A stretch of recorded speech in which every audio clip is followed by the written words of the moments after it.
DA নিয়ে আবারও খুব গুরুত্বপূর্ণ আপডেট। পশ্চিমবঙ্গে ডিএ মামলায় বড় মোড়।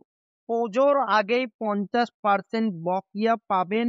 আগাম নোটিশে কি জানানো হলো?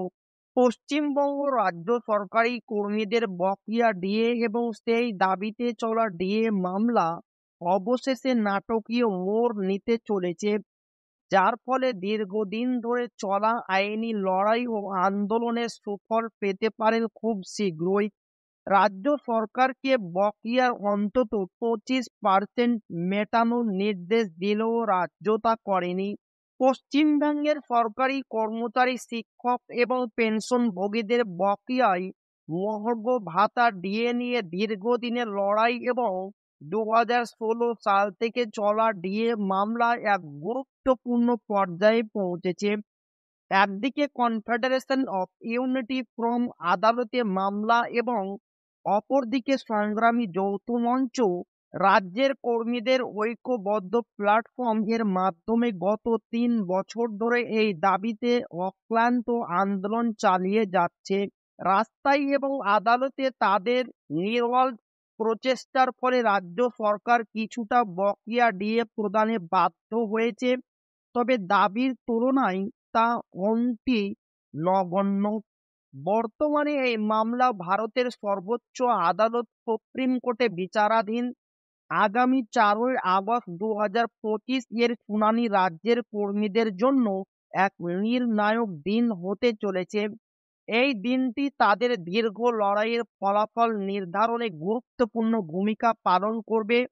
আর তার আগেই সুখবর এলো রাজ্য সরকারি কর্মীদের জন্য। গত 16ই মে 2025 সুপ্রিম কোর্ট এক অন্তর্বর্তীকালীন রায়ে রাজ্য সরকারকে 2009 থেকে 2019 সাল পর্যন্ত বকেয়া ডিএর 25% 6 সপ্তাহের মধ্যে পরিশোধের নির্দেশ দিয়েছিল। আর্থিক সংকটের অজুহাতে রাজ্য সরকার নির্দিষ্ট সময়ের মধ্যে এই নির্দেশ পালন করতে ব্যর্থ হয়। তারা 6 মাস সময় চেয়ে এবং অর্থ আদালতে জমা দেওয়ার প্রস্তাব দিয়ে সুপ্রিম কোর্টে আবেদন করে।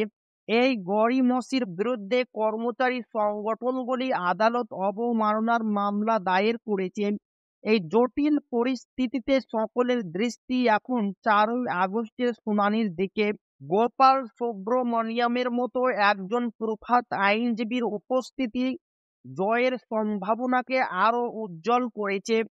অন্যদিকে এই মামলার মূল সংগঠন confederation of state government employee এর মলয় মুখোপাধ্যায় বলেছেন, সুপ্রিম কোর্ট নির্দেশ দিলে পুজোর আগেই 50% বকেয়া ডিএ পেতে পারেন রাজ্য সরকারি কর্মীরা। তো এই ছিল ডিএ নিয়ে খুব গুরুত্বপূর্ণ আপডেট যা আপনাদের মাঝে শেয়ার করলাম। তো ভিডিওটি ভালো লাগলে অবশ্যই আপনার বন্ধুদের শেয়ার করবেন যাতে তাদের উপকার হয়। আর আপনি যদি এখনো আমাদের চ্যানেলকে সাবস্ক্রাইব না করে থাকেন তো অবশ্যই চ্যানেলকে সাবস্ক্রাইব করবেন এবং আমাদের পাশে থাকবেন। তো আবারও দেখা হবে ডিএ রিলেটেড খুব গুরুত্বপূর্ণ ভিডিওতে।